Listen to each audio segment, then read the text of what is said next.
Well, hi there. It's Tim, your living sky guy from the Paris of the Prairies, beautiful Saskatoon. And it is Saturday night. The sun is setting. There's a few clouds on the horizon. There's a strong possibility of aurora tonight.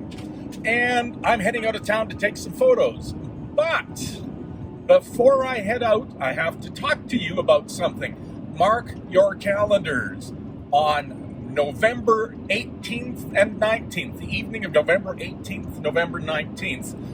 That is coming up next month, and that is a partial eclipse of the moon. And this partial eclipse of the moon should be visible right across Canada. When I say it's a partial eclipse of the moon, people say, yeah, that's just a partial. But this one's as close to a total as you can get. Almost. It's 98% coverage. So we are going to be able to see this blood red moon.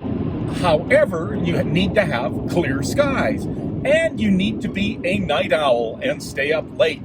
The time that it starts and the time that it ends will vary from place to place. And go to timeanddate.com to find out the times for your area. I know in Saskatoon, it's going to be starting just after midnight. And it's going to be going into the maximum about 3 o'clock in the morning and then finishing just prior to sunrise. This is our chance to see potentially a really nice looking partial eclipse of the moon. So what causes a partial eclipse of the moon? Well, think of the three things involved: the sun, the earth, and the moon. And with a partial eclipse of the moon, we got the sun here, we got the earth here, we got the moon here. And when the earth passes between the sun and the moon and is lined up just right, the shadow of the earth goes over the face of the moon. And in this particular eclipse, that shadow is going to be covering 98% of the moon's surface. Unlike a solar eclipse, which happens in minutes, a partial eclipse of the moon happens in a course of hours.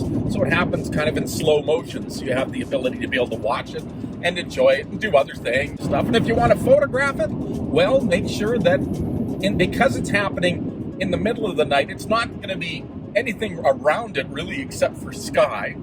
So ideally, use a long telephoto lens and get in tight. Bracket your exposure, try different exposures, try different ISOs till you get the exposure just the way you want it. And you will be adjusting that exposure as it goes from full moon to maximum partial and then coming out. As it goes into the shadow, it will be darker and you'll need to increase your exposure accordingly.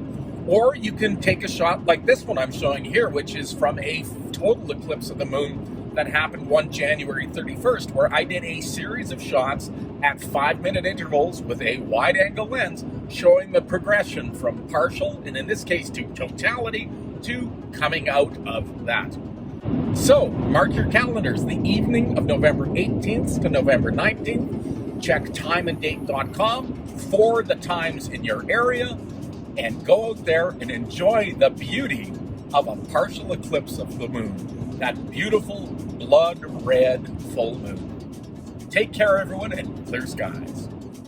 If you want to continue on this voyage of discovery with me, please click on the subscribe button. And you can also follow my personal exploits on YouTube, Instagram, Twitter, and Facebook. Just search for Living Sky Guy. Clear skies, everyone.